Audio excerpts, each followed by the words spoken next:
तो दिल्ली शराब घोटाले के मामले में एनफोर्समेंट डायरैक्टोरेट ईडी ने 11 घंटे की पुछगिछ तो बाद बीती शाम आम आदमी पार्टी के राज्य सभा मैंबर संजय सिंह को गिरफ्तार कर लिया सी। अज ईडी संजय सिंह को राउज एवेन्यू अदालत के पेश करके उसके रिमांड की मंग करेगी। तो दिल्ली के साबका मुख्यमंत्री मनीष सिसोदिया को भी इस मामले में गिरफ्तार किया गया सी ते वो भी हजे जेल दे विच ही हैं।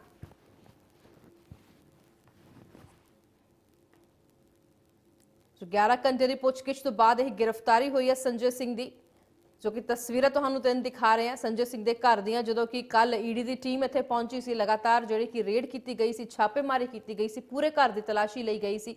सो अज राउज एवेन्यू अदालत दे विच संजय सिंह नूं पेश किया जाएगा। दस दिए कि पूरे जिहड़े कि दिल्ली दे विच 144 की जिहड़ी कि धारा वो लगी हुई है। पुलिस बल ने जिहड़े कि तैनात ने ईडी के दफ्तर के बाहर।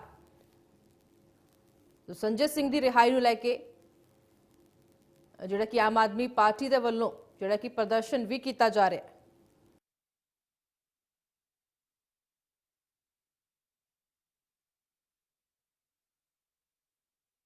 देखिए, पिछले तकरीबन 1.5 साल से लगातार आम आदमी पार्टी के लीडरों के खिलाफ मोदी साहब की एजेंसियां काम कर रही हैं।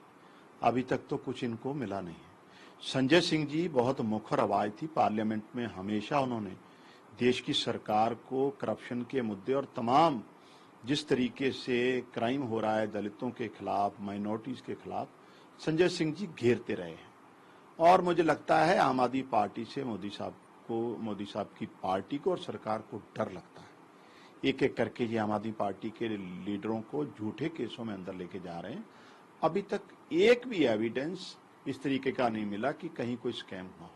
सो ये मोदी साहब की सरकार की बौखलाहट और डर है जो अरविंद केजरीवाल जी की नीतियों से लगातार उनको लग रहा है। ये बड़ा स्पष्ट है, क्रिस्टल क्लियर है कि 2024 में भाजपा हारने वाली है और इंडिया जीतेगा। और इस पूरे समीकरण में अरविंद केजरीवाल जी और आम आदमी पार्टी का बहुत बड़ा योगदान होने वाला है और गठबंधन में भी उनका बहुत बड़ा योगदान है। आम आदमी पार्टी के लीडरों ने एक नई राजनीति की शुरुआत की है, इसलिए बीजेपी आम आदमी पार्टी को खत्म करना चाहती है और अपनी जो सेंट्रल एजेंसियां उनका मिसयूज लगातार जो भाजपा कर रही है। जो लोग भाजपा की जो नीतियों के खिलाफ या जिस तरीके से तानाशाही की ओर बढ़ रहा देश, उसके खिलाफ आवाज बुलंद करते हैं, उनको अरेस्ट करके अंदर डाल दिया जाता है। कई न्यूज एजेंसीज, बड़े बड़े अदारे, बड़े बड़े सेलिब्रिटीज, बड़े बड़े विद्वान और बड़े पॉलिटिशियन जो साफ सुथरी राजनीति करते हैं, उनके खिलाफ लगातार सेंट्रल एजेंसियों का मिसयूज भाजपा कर रही है। देखिए, जब 1947 में देश आजाद हुआ तो मिला क्या?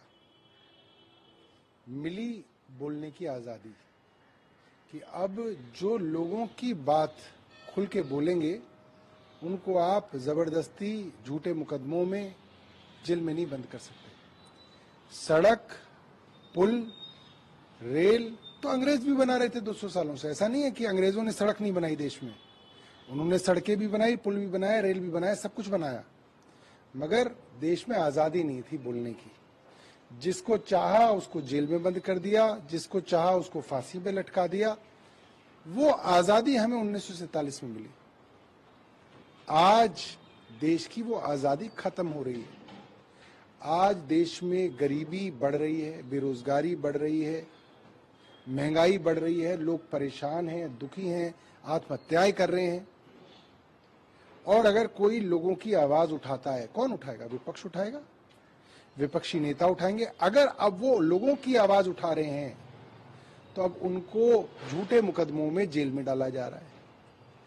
कहने का मतलब ये है कि अब 2024 तक, जब तक चुनाव है, भारतीय जनता पार्टी की केंद्र सरकार बहुत सारे विपक्षी नेताओं को जेल में डालेगी ताकि कोई जनता की बात ही ना कर सके, कोई विपक्ष की बात ही ना कर सके, ताकि चुनाव के अंदर आसानी से भारतीय जनता पार्टी जीत सके। मगर ये होगा नहीं। क्यों नहीं होगा? क्योंकि आज से पहले बहुत सारे तानाशाह आए हैं दुनिया में जिन्होंने ये कोशिशें की हैं। मगर तानाशाही जब जब बढ़ती है, जब जब जुल्म बढ़ता है, तब तब लोग जो है और ज्यादा इकट्ठा हो जाते हैं ऐसे तानाशाहों के खिलाफ।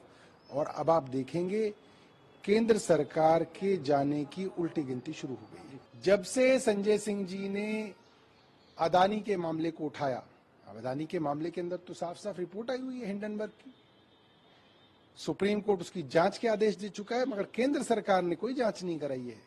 केंद्र सरकार की ईडी हो या और कोई एजेंसी हो, उन्होंने अदानी से कोई पूछताछ नहीं की है। इसका मतलब ये है कि भ्रष्टाचार चले तो आप आंख बंद कर लें, आप उस पर आवाज ना उठाएं।